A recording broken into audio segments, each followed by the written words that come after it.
Hello friends, welcome to iExamly. I am Arunima and in this session we will see how to prepare for your descriptive English paper for IFSCA Grade A examination. So what are going to be the takeaways? First, how crucial descriptive English is for your final selection. Examination pattern, what is the examination scheme and what is the examination pattern? What types of questions are asked in your descriptive paper? And also, since three questions, essay writing, pre-essay writing and reading comprehension, descriptive answers you need to write. What are the do's and don'ts for each of the questions, each of these three questions, because there are different do's and different don'ts for essay writing, pre-essay writing and RC. Okay, so let us start without wasting our time. How crucial it is. I would say it is really, really important because no matter how well you perform in this paper 2, you will not be able to qualify finally, you will not be able to get the final selection if you don't do well in this paper 1. Okay, why I am saying so? Because see, phase 1 is qualifying. That means your final merit list will not include the marks obtained in phase 1 qualifying over. Final merit list will depend on phase 2 and interview, personal interview, right? And weightage here is 85 is to 15. So you can see the weightage of paper phase 2. Okay. And in phase 2, paper 1 and paper 2, here 100 marks each. Paper 1 is also 100, but paper 2 is also 100. But you can see here that weightage is 1/3 and 2/3. So it is as good as like paper 2 is of 200 marks and paper 1 is 100 marks. Finally, effectively. Otherwise, it is written that it is 100 marks and it is also 100 marks. But finally, weightage here for paper 1 for descriptive English, it is 1/3 and paper 2 is 2/3. That means if we compare these two papers, paper 1 and paper 2 is more important. But that doesn't mean that paper 1 is not important. At least if we talk about final selection, it is very crucial. Why? Because here cutoff is 30%. So first thing you have to keep in your mind, your first target should be that you have to score at least 30 marks here. Okay, no matter how much you score in this paper, here if you score less than 30, they will not call you for interview.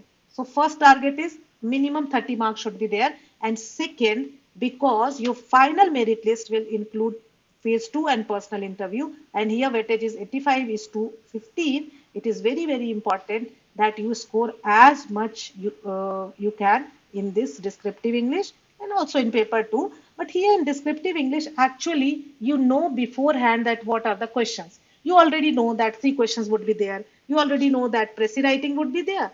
There essay writing and then comprehension. And for pre-essay writing and for comprehension, you will have a passage. So it is like open book examination. But what is important here? Because descriptive English is a test of your writing skill. So what is important here? That you have to learn that skill to do pre-essay. You have to learn that skill how to write reading comprehension descriptive answers and also how to write an essay. Once you learn how to write an essay, then you will be able to handle any topic because topics are also not very tough.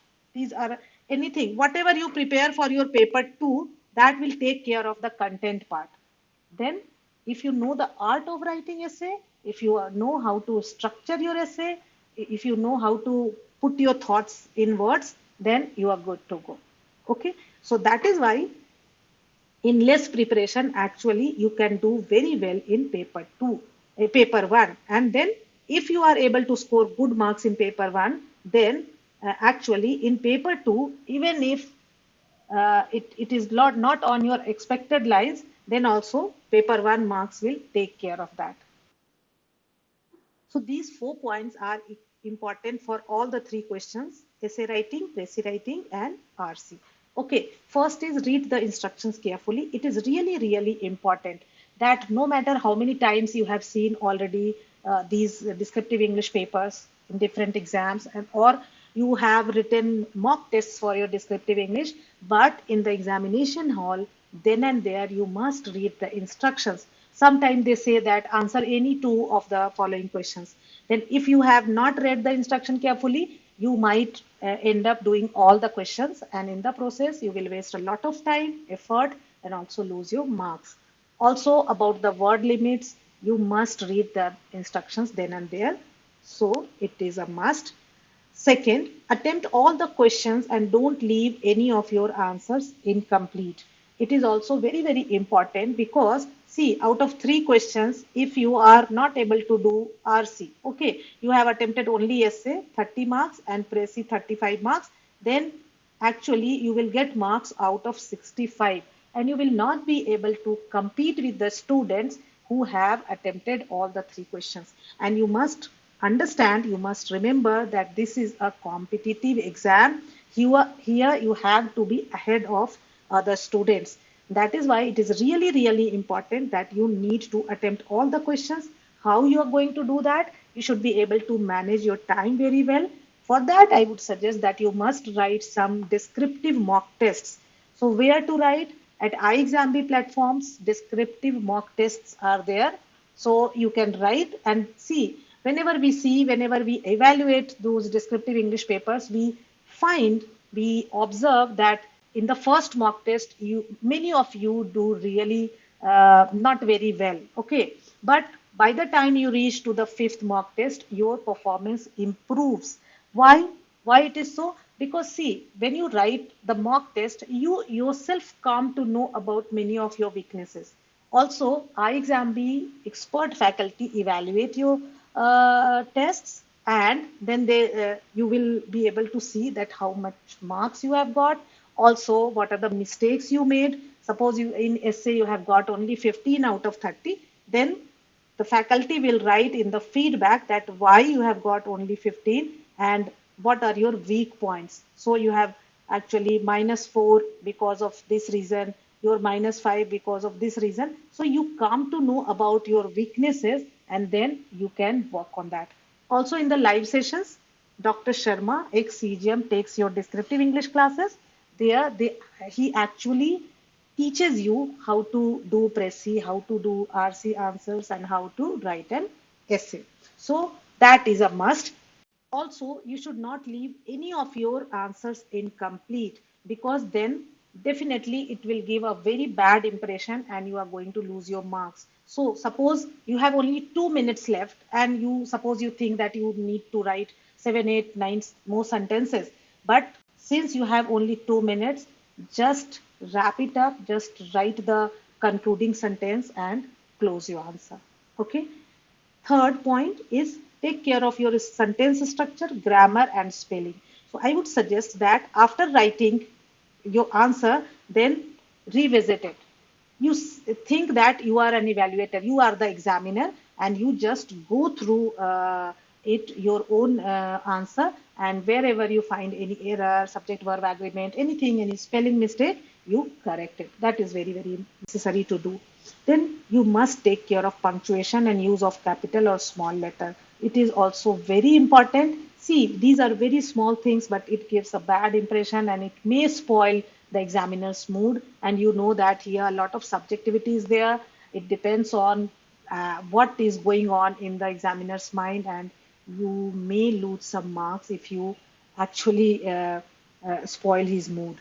Okay, so these were common points for all the answers. Now let us see one by one for all the three questions, essay, Prezi, and RC. For Prezi, word limit is very important. So you must understand that if it is written there in the instructions that you have to write your Prezi in suppose 150 words or 130 words or 140, whatever it is, you have to respect that. You must take care of that prescribed word limit. If it is not written, it should be 1/3 of the total words of the passage. So suppose in the given passage, it is 450 words are there, then you have to write your Prezi in 1/3 of 450, that is 150. Then you must give a title to the Prezi. Okay, so you read the passage, you understand it, you reread it, understand it well, and then you should give a title. This is also very important. If you don't give a title to your Prezi, then you will lose marks. Then write in sequence. Here you just cannot jumble it. You need to you need to respect the original sequence in the given passage. You have to write your précis in the same sequence. That is really, really important. Also, next point, main idea should be there. That means that when you are shortening it, when you are making it precise, it should not happen that the irrelevant points you have actually kept and relevant points, the main idea, you have left. That should not be there. So, and for that, you must understand what is written in the original passage. What is the gist? What is the main idea? Then next point is don't write the examples. See, here original passage is 450 words. Now you have to write only 150 words. So you have to skip all the examples so that you can actually keep it short. Your opinion should not be there. In précis, you just cannot give your opinion. See, in essay writing, you whatever topic is there, you have to write your own thoughts. What do you think about that? But here you have to keep your mind aside. It doesn't matter here what you think about the topic. Here, whatever the writer has written, you must stick to that. This is really, really important. All these points are important points. Don't copy the text. Précis, you must write in your own words. You should not copy the text. Next, don't write in too many paragraphs. So in précis, it should not be like so many paragraphs are there. One, if you feel that there is a requirement, there is a need, then maximum two. Otherwise, one is good enough. Okay. Then grammar and spelling and punctuation, I have already told you that these are important points. So this was about précis. About essay writing, here 30 marks, one essay topic, some 2, 3, 4 essay topics would be there and you have to choose one. So it will carry 30 marks. Here also you must respect the prescribed word limit.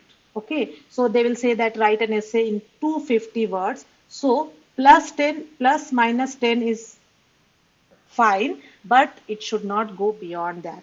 Okay, otherwise, see, if it is like you have to write in 250 words and you have written 300 words, no matter how well written your essay is, they will deduct your marks. Okay, relevant to the topic. So whatever the topic is, and the essay you are writing, it should be relevant to the topic. It should not be that it is asking about mango and you are writing about an apple. Okay, you must structure your essay. Okay, so always intro, then body, and then conclusion. Okay, intro, here also intro and conclusion should be very, very impressive. It should be like something very introduction. While you are writing introduction, you should be able to make the examiner curious. You should be able to make the reader curious. He should think that, okay, what you are going to write in the next paragraph. Okay, how much data? So not much, I would say. Here, while writing the descriptive English paper, you must keep in your mind that it is not a test of your knowledge, it is a test of your writing skill. So, here, not much data, but if you want to support your thoughts, whatever you are writing, then you can use some data to strengthen your viewpoint. Okay, your opinion should be there. This I have already, because in précis we saw that in précis you cannot give your opinion, but in essay writing it should be there. Logical order and sequence. So whatever you are writing, it should be in a logical order, and that is why it is very important to structure your essay. Then smooth transitions. There should be smooth transitions between the sentences and also between the paragraphs. So this was all about the essay writing. So in reading comprehension, again one passage would be there and then you will have to write some answers. Some questions would be there. You have to write descriptive answers. Okay, 35 marks. It will carry 35 marks. Here also you have to take care of the word limit and then reading speed, not at the cost of understanding the passage. So whenever we talk about reading comprehension, always speed come in the picture, and you will see many articles, many videos you will watch where they say that about reading speeds and how to speed read kind of. But here I always think that even if you are not able to read very fast, see, if you are reading very fast but you are not understanding it properly, then it is not worth. So here, more important is to understand, because in reading comprehension, it is about reading and then understanding it, isn't it? Because it is comprehension. You should be able to comprehend the passage. So for that, it is really important that you should not miss any important point there. Don't copy the text again. Here also you have to write your answers in your own words. Read between the lines. See, not necessarily that you will get the questions directly from the passage as it is, word to word from the passage. You must be able to read between the lines, then only you will be able to answer the questions. Also notice the connector words while reading, however, moreover, nevertheless, etc. So these connector words actually tell you that whether the next statement, next sentence is a contradictory sentence or it is like a similar sentence. Okay, because that makes a lot of difference while writing the answer or understanding the passage. Don't write in too many paragraphs. Here also, your answer should be one paragraph, maximum it should be in two paragraphs, not more than that. Then again, grammar, spelling and punctuation, use of capital, small letter, you should take care of these things here also in reading comprehension answers. So it's a very good opportunity for you. This IFSCA here, all the graduates are eligible. So it's a good opportunity, I would say. So you should start preparing for this exam. And if you think that you need guidance, you can enroll for our courses. We have iExamB has its online course for this exam. Here you can see the faculty. You can pause the video and you can see the faculty live class schedule, 60 classes for your pre, because in pre also paper 1 and paper 2 is there, and then after pre 15 exclusive classes for your phase 2. So these 75 classes are planned, and also you will get the whole syllabus covered through recorded videos, short crisp notes and thousands of questions, plus mock tests for pre as well as mains. That means for phase 1 and phase 2. Also, as I have already mentioned, that for your descriptive English paper, you will get descriptive English mock tests where you will get all your tests evaluated by expert faculty with detailed feedback. iExamB unfolds your potential and you can prepare 50% faster with iExamB. For any further query, you can call at 920-5524028 or you can write to us at hello@iexamb.com. So thank you friends. Thanks for watching.